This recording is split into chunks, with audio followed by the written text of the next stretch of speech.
자, 이번에는 민주당 이야기로 이어가 보겠습니다. 민주당 지도부가 추진하고 있는 당원 당규 개정, 지금 당내에서 이견이 계속 이어지면서 시끄럽죠. 어제 연석회의를 열고 의견 수렴에 나섰습니다.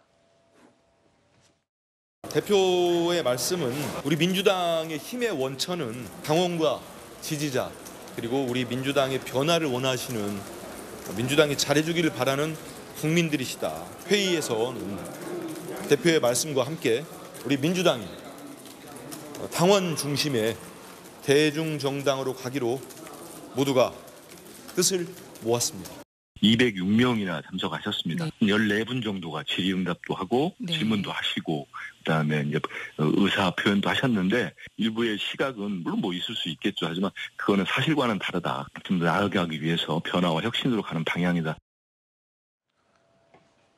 자, 이 당규 개정 내용의 핵심은 이겁니다. 당원권을 강화하고 당대표 임기 제한을 변경하는 게 핵심인데 이걸 두고요. 이재명 대표 맞춤형 개정 아니냐 이런 지적이 나오기도 했죠. 민주당이 어제 연석회의를 열고 의견 수렴에 나선 건데 당원 중심의 대중정당으로 가기로 뜻을 모았다. 결국에는 바꾼다는 거죠?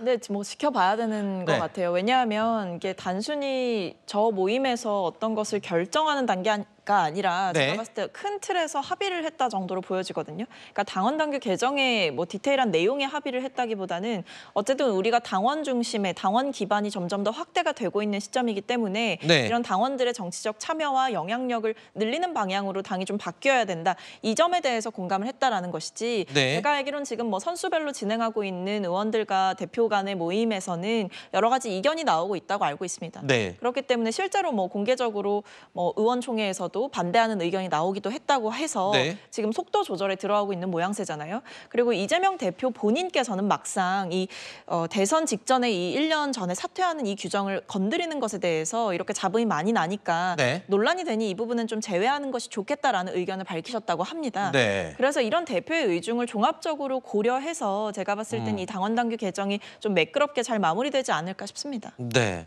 이재명 대표 입장에서도 그 부분이 상당히 좀 부담을 느꼈나 보네요. 자, 그런데 어제 지금 얘기하신 것처럼 이견이 상당히 많은 것 같습니다. 연석회의에서도 이견은 여전했습니다. 당원 당규 개정 관련해서 말씀을 좀 드렸는데 우려를 표명하신 분들도 있는데 좀 어떻게 들으셨어요? 뭐 의견이 언제나 다양한 거고 저런 의견들을 다 모아서 이제 합리적으로 결정을 해야 되겠죠.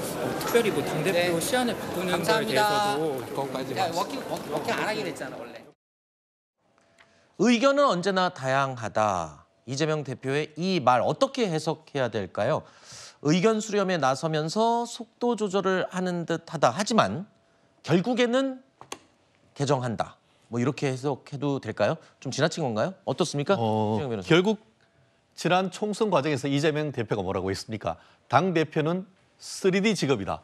누가 시켜줘도 안 하고 한다라고 싶지 않다고. 부러지게 얘기했지 네. 않습니까? 그런데 안 한다라고 한다고 진짜 안 하는 줄 아느냐라는 게 저것 얘기 아니겠습니까? 속도 조절이지 목표는 합리적으로 결정한다는 말이 결국 이 당권 대권 통합을 통한 이른바 이재명 당대표 추대 법이 결국 지금 22대 국회에 들어서 민주당 당헌 개정 1호 안건 아닙니까? 네. 그렇다는 점에서 결국 다가오는 그 3년 뒤에 지방선거에 대한 공천권 그리고 그것을 기반으로 한 대권 도전 이런 부분에 대한 본인의 얘기를 사실 애둘러 한 것이다.